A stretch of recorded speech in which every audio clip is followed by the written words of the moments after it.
Welcome back, party people. Welcome to another edition of Trojan Dash. Every Friday, we're here every week. Nathan, how are we doing today? What are we, less than a month away from the start of Pac-12 college football season? I'm Oh, chilling. for I real, can't man. wait. Yes, sir. As always, I'm Reagan Griffin. That's Nathan Ackerman. Nathan, before the show, man, you said that this might be the most heated episode that we get into yet. I don't want to spoil any of our takes, but sometimes I feel like we come down on a lot of the same sides about the different various things we talk about on the show. But this week, I don't know. It's might get kind of feisty. We'll see.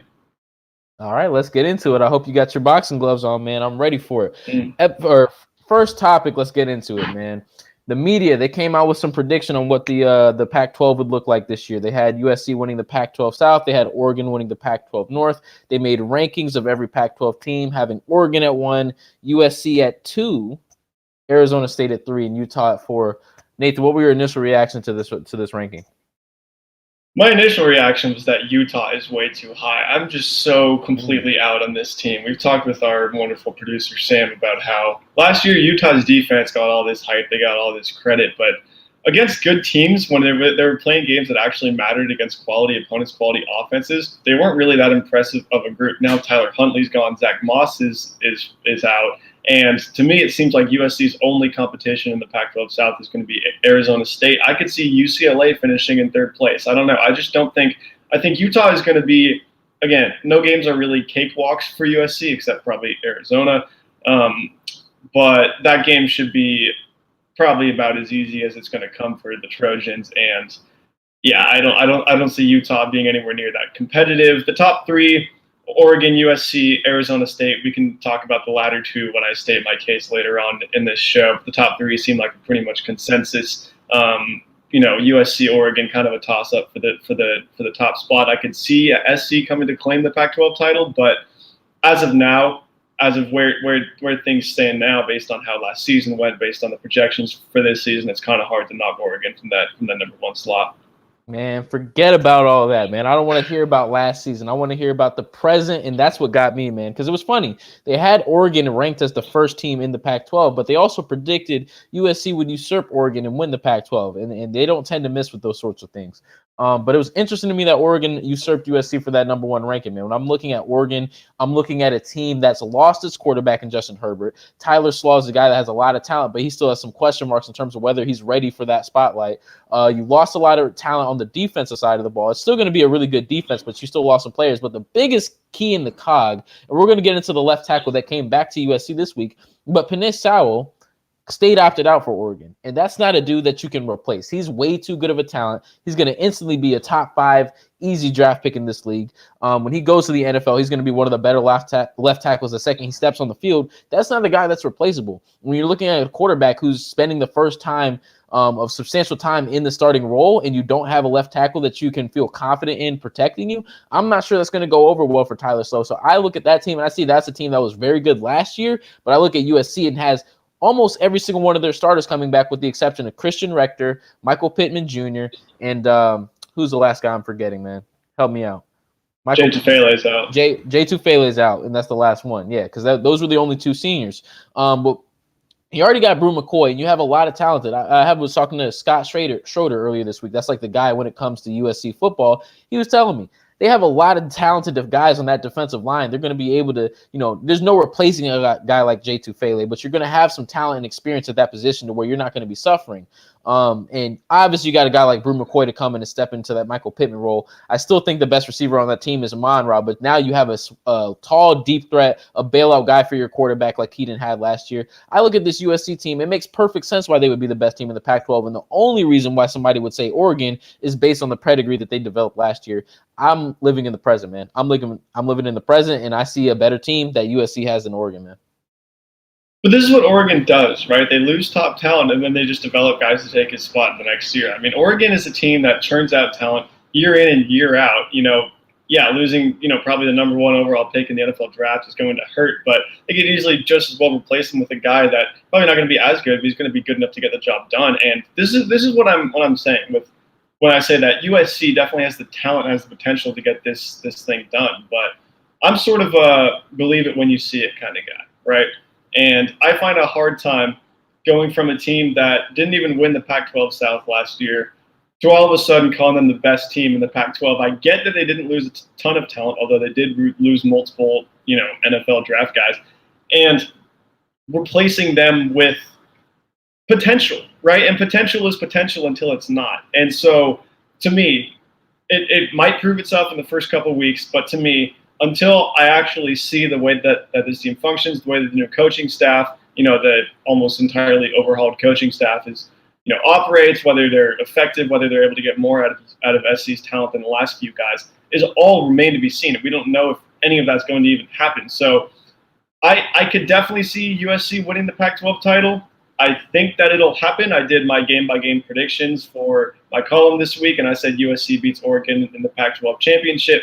But to say that they're the number one team in the Pac-12 right now seems like a bit of a stretch. Well, this is another thing I was talking about with Mr. Schroeder is that USC's primary problem last year, you know what it was. It's the defense. The offense is going to be what it is. You have Keaton Slovis, you have Graham Harrell, you have a boatload of talented wide receiver threats. You're going to have a really good offense, and that team's easily putting up 30-plus points per game this year. The defense is what's the problem. And what'd you do? You brought in a defensive coordinator who's known for making quick turnarounds. Even if USC is not as bad as they were last year, they don't have to be one of the top defenses in the country. They just can't be the 100th worst defense in the country. That's something that can't happen. If you get the top 50 even defense, that's substantially changing the scope and the ceiling for this USC team, man. So I definitely think that there's a lot of potential there. And so long as the defense makes the quick turnaround, you got the talent to do it. Obviously, you're going to lose out to Tufele, but you got what I think is going to be a first-round draft pick in Drake Jackson. You got pretty good talent on in Chris Steele and Elijah Griffin. You have damn good talent in the back end when you talk about Hufanga and the other safety. I'm forgetting his name now. Man, I got to get better at this. Yeah, pull him out. Thank you.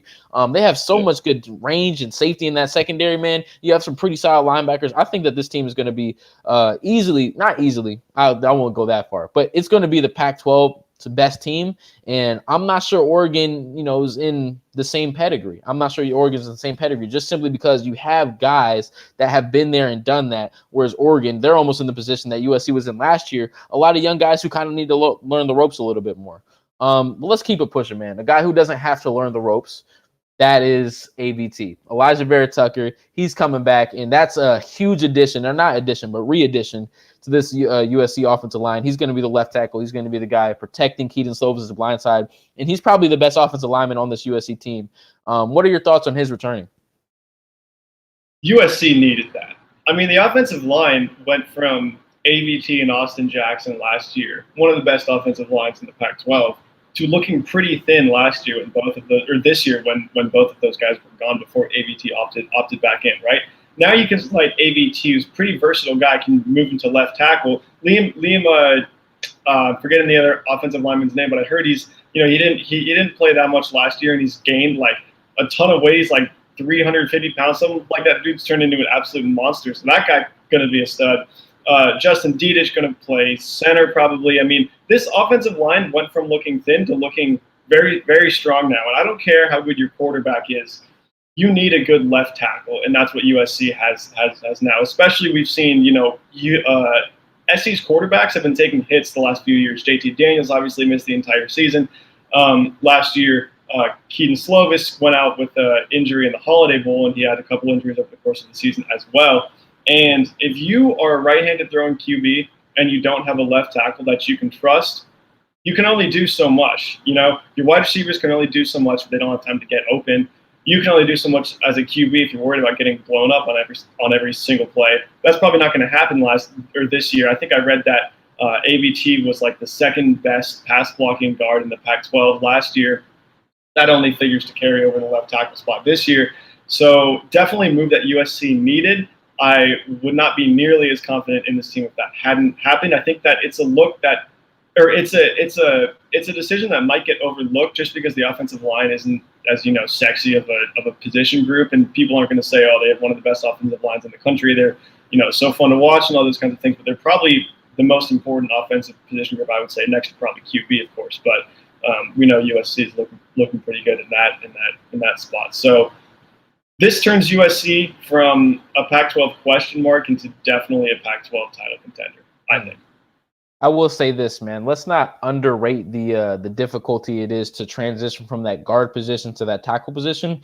At guard, you're working in a little bit more of a confined space, but right left tackle, you have to worry about all this side of the field because the guy who can bend very well at the end spot, you got to work with a guy like that. Now, with that said, AVT is the guy to do it. I think this is a guy that's easily a first, second round pick in the NFL, and there's a reason why they're confident enough to put him at that left tackle position. So I concur with everything you just said, man. AVT is a huge addition to have back, possibly even more than, we talk about hypothetically guys that could come back. I think it means more to have AVT back than it would have meant to have J2 Faley back, just simply by product of the guy. I'm a little bit more confident in the defensive line to step up than I was in the offensive line to step up in AVT's absence. You would have been asking a lot of young guys who don't have game reps to step up and protect Keegan Silva's left side, his blind side. And that's not something that I wasn't sure they were quite ready to step up for, especially in this weird offseason. I want a guy with experience. I want a guy who's been there and done that, and that's AVT, man. But I want to keep it pushing because this is something that we kind of disagree with a lot on. So I wanted to kind of condense that segment down and give us a little bit more space to talk about this, man. Clay Helton. This is the one place where we always have a little bit of disagreement. So the question on the table is whether or not Clay Helton is on the hot seat, whether or not this is the last season he has to prove it before he needs to skedaddle. Do you think Clay Helton deserves more than this season to prove himself as USC's head coach? I feel like we should open up the floor to you first here because what I'm about to say is what most USC fans are probably going to agree with. So I feel like we need to start off with sort of devil's advocate kind of thing. Okay, all right. I'll be the devil's advocate. And I don't even consider that being the devil's advocate, man. I would say that even if this season were a regular non-COVID-19 season, I would say Clay Helton has earned the right to be USC's head coach, at least for the next 3 years. And the reason I say that is because Clay Helton has done all the, barring, right, something egregious happening, right, like a 4 in whatever season. But Clay Helton has had a lot of weird circumstances throughout his tenure, including this COVID-19 season, but he's always been able to keep persevering. He's always able to have his players have belief in him. They trust him. They believe in him. And he brings in the right guys around him to do the job. I've said this on the show before. When you bring in a guy like Graham Harrell, and you bring in a guy like Todd Orlando, and you bring in a guy like Dante Williams, hey, maybe you're not the best offensive coordinator. Maybe you're not the best defensive scheme guy. Maybe you're not the best recruiter. But if you're willing to bring in guys who can do those things, and you surround yourself with a lot of talent and they handle that, and you stand at the forefront of everything and make sure the ship is direct, I can get behind that. I can get behind a guy who the players have trust in, who the players believe in, who guides the direction very well, and who puts the right guys around him, man. So as long as you're doing that, yeah, I believe in you, Clay Helton. Stick around. And especially when we talk about, the players, what they were saying when these rumors of Clay Helton being fired on. Not one of them is sitting up here and saying, yeah, I don't think Clay Helton's the guy. I'd like to see this team go in a different direction. No, these dudes are sticking up on the behalf of Clay Helton time and again. They believe in Clay Helton. Let Clay Helton do the job that he's been doing, man. Okay, first things first. None of the players are going to come outright and say, yes, Clay Helton should be fired, right? They know that that's not something that they can do and get away with. So, of course, they're going to back up their guy. But I want to ask you one sort of a two-part question, right? Sure. One, what has Clay Helton done in the post-Sam Darnold era that makes you so confident that he should be the guy for the next 3 seasons? And two, what is trust? What is trust in your coach? What is trust in your players? What is any of that if you go 13-12 over the course of 2 seasons at a program like USC where that is unacceptable? What does that actually mean, right? Yes, maybe the players respect him. They probably do. Clay Helton's a great guy. I love Clay as a person, okay? Yes, he trusts his players. Yes, he brings in maybe the right guys around him, although I think that's still sort of up for debate. But what does all that mean when you are the guy, you are the face, and your team goes 13-12, when USC, that is a school where that should not even be acceptable in any stretch of the imagination. You should never go 5-7 if you are at USC when you have the kind of talent that this roster has. So, A, what has Clay Helton done after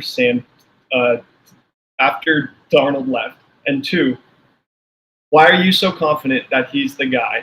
What is trust when you go 13-12 over the course of a 2-year span? Well, I'm going to kind of answer both of your questions at the same time and say, let's influx a little bit of context here. There's certain circumstances, primarily injuries, that kind of led to not good circumstances for Clay Helton to coach under. And I think it's fair to say, you know what, there's certain things that happen. And that's why you see Mike Bone come in and say, you know what, we're going to give you another year. We're going to give you 1 year beyond that, because there's certain things that happen that were beyond your control as the head coach. And when I look at the things that were within his control as the head coach, I don't think he's done anything wrong. He saw things that were going wrong with Pendergast. He got rid of Pendergast and he brought in a guy that's, that was darn near going to be an NFL coach, right? You saw things were going wrong with the defense. You get the defensive coordinator out there, you bring in a guy who can get the job done. So long as you're actively working towards getting better and actively working towards being the team that USC should be year in and year out, I'm going to have confidence in you as long as those things pay dividends in the long run. And the only way that we'll be able to tell is see what happens this year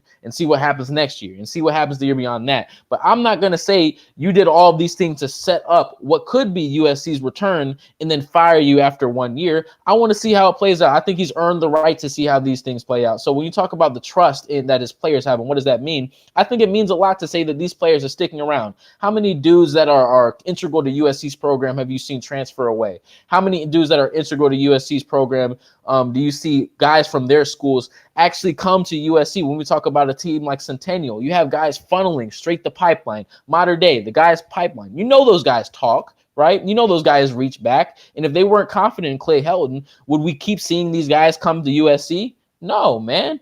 The reason why guys keep coming to USC and why guys consistently put their faith in Clay Helton is for a reason, man. There's guys that believe in him, and so long as the players and the athletic director, they have that belief in Clay Helton, I think it's fair that we should too.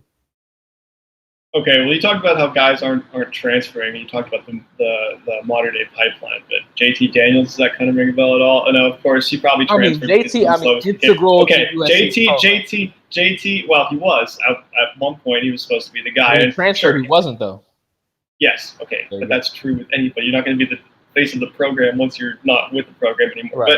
But let me ask you this, right? I agree that if USC goes 7-0 this year, wins the Pac-12 championship, goes to the college football playoff, whatever, or anything even close to that, Clay Helton obviously should not be fired. And I also agree that if he goes 0-7 or 1-6, he should be gone on the spot. Let me ask you, what is the worst season that USC could possibly have for Clay Helton to keep his job? Like, what if they go 4-3? What if they go 5-2? What if they go 3-4? Something like that. Keep your season. Keep your job. Keep your job. I think that, again, we're facing very weird circumstances, and to fire a head coach after this season, I don't think is doing him justice, man. Especially when we think about the fact that Todd Orlando didn't exactly have the right amount of time to implement the sorts of things that he wanted to for the defense. So I'm confident that the offense is going to go out and do this thing this year. If the USC has that bad of a season, it's likely going to be on the defense, and it's likely because Todd Orlando didn't have the time to implement the 3-4 scheme like he would have wanted to, man. So if that happens, I think Clay Helton deserves another shot, because what are you going to do? You're going to bring in a new head coach who's probably going to bring in new coordinators. That's too much turnover for this program, man. I think you stick it out with these guys and let them prove, A, you can do it, or B, you can't do it. But if you bring in another guy, it's going to bring in a lot of turnover, and that's not what this program needs right now, man. They have the talent. They have the coaching staff. Let it ride. Let it ride. That's what I say. What say you, though? I just think he's just got to do more. He's just got to do more. And let me ask you this. I understand that it might be hard to fire a guy after such a weird season, such an anomaly. So many unexpected things happen. It's going to be the weirdest season in recent college football history, right? That was what a lot of people thought about the MLB, about the NBA, that no way they make coaching fires, no way they make general manager fires after this short season or after this interrupted season in the NBA's case. And both of those things happen because at the end of the day, everybody's facing the same situation. Everybody's presented with the same problems. Obviously, it varies from team to team, but at the end of the day, the playing field is even, and you got to go out, you got to compete. Let me ask you this too: is time really an issue? When the season was supposed to begin September 5th or something like that, late August or early September, and now it's going to start November 7th, doesn't that just give him more and more time to implement all these new schemes? Shouldn't that give USC an advantage when it has a pretty new coaching staff to offset that, developmental adjustment period and say, okay, now we're all starting anew. We're used to this staff now. We've had time to implement all these schemes, and now there's really no excuse. And if all these schemes work, right, if we have time to put in all these new schemes, all these new defenses, right, and we're still not getting the results that we need to see, the one common thread is the head coach. And that is the one thing that's been constant over the last couple of years. I will say this. Time is an issue. And the reason that time is an issue is because of how that time has been used. I can spend all day showing these guys film. Okay, when this happens, I need you to be here. When they line up in trips, I need you here. I need you here. I need you.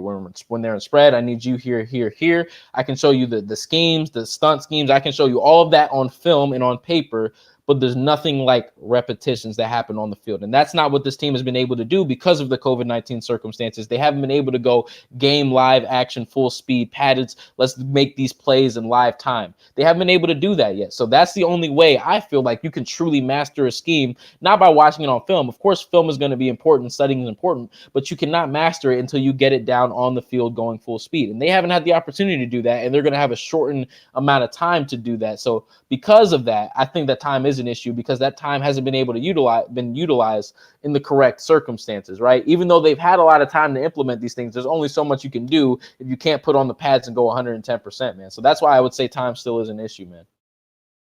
Fair. Trojan fans, I know we all have opinions on this. Drop them in the chat below. Tell me if you agree with me. Tell me if you agree with Reagan. Let's see.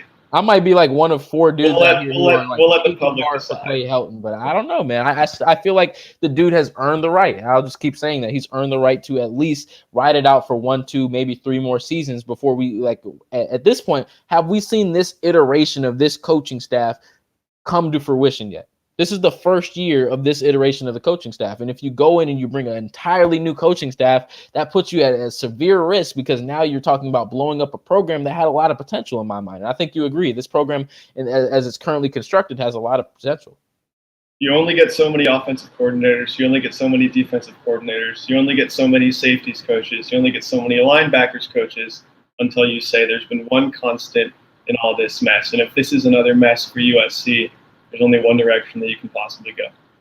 I want to ask you this before we move on to the to state your case, and you have a interesting state to case, or case to state. But I want to ask you this: would you feel okay if after a subpar season this year, the school fired or Mike Bowen fires Clay Helton, and the guy who comes in next cleans house?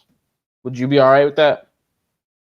No, because if USC has a disastrous 2020 season, we know it's probably not Graham Harrell's fault. We know it's probably not Todd Orlando's fault. They've only been here for 1 year. As I was saying, we can only default to the fact that we've had all these different coaches, all these different positional coaches, all these different coordinators, but the one common theme among all these underwhelming seasons has been Clay Helton. So therefore, no, the coaching staff should not go. And if it becomes a point where that's the sort of catch where if Clay Helton leaves, then everybody else has to go too, I'm absolutely not in favor of that. I'm not sure it'll be everybody, but I definitely think you'd see pieces, man, because rarely do you have a head coach that comes in and accepts the last guy's coaching staff. That's not what tends to happen. I'm coming in with my own scheme, my own thoughts, my own experience. I'm going to want guys around me that can contribute to my vision, right? This is Clay Helton's vision. This might not be the next guy's vision. And that's where I get concerned because right now, looking at Clay Helton's vision, I see it. I'm right there with him. So I just want to see it come to fruition before I'm willing to pull the plug on him, man. But let's move on to the state your case, man. I don't have a case to state this week. This is all you. This is all you. All right. You have an interesting I'm gonna about week 1. So I'm gonna give you the floor. Nathan Ackerman, state your case. I'm going to make this relatively brief, and then I'll let you weigh in because we are running a little late. But I'm gonna take you back to 4 games, right? Week 1, 2016. Okay, USC loses to Alabama 52-6. Okay, Alabama's a very good football team. I won't argue that. That game should not have been 52-6. Okay, 2017, week 1 again. Central Michigan versus SC. Right, the Trojans win, I think, by 14 points or something like that. The game was tied 21-21 going into the 4th quarter.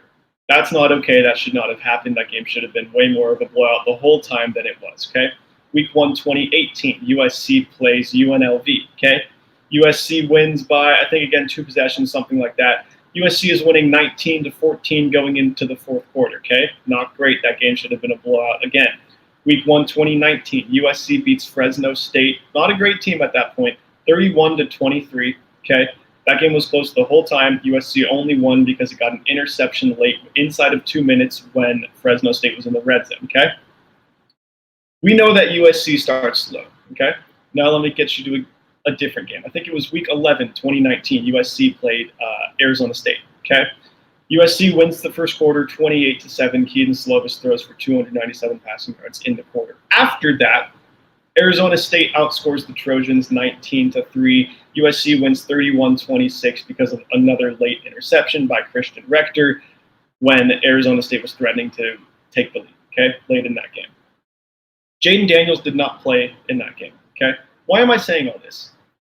Arizona State, USC, week 1 is going to be a dogfight. And the reason why is that USC, as I just pointed out, has started slow each of the last 4 seasons under Clay Helton, okay? Arizona State is probably the second best team in the Pac-12 South. Jaden Daniels did not play in a game that Arizona State still almost beat USC in, which means that USC is going to be in trouble week 1. I'm not saying that they are for sure going to lose. I'm saying that people are overlooking this game way more than I think they should be. This game is dangerous. This game could derail USC's season. They need, if USC starts as slow as it did the last couple of years, they are going to lose because Arizona State's going to capitalize. Interesting. I will say this.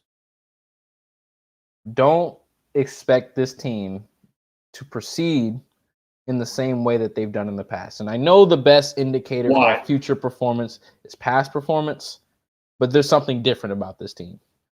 And when you have a team that starts slow, it's because they didn't prepare well enough in the offseason. You see lazy penalties, you see silly mistakes, you see some of the things that you master throughout the season that the best of the best teams, right? When we think about the Alabamas, the LSUs, the guys who have coaches who really get in your ass in the offseason to make sure that you don't make that mistake even come week 1. USC lacked that in the past. Now ask me who they hired this offseason.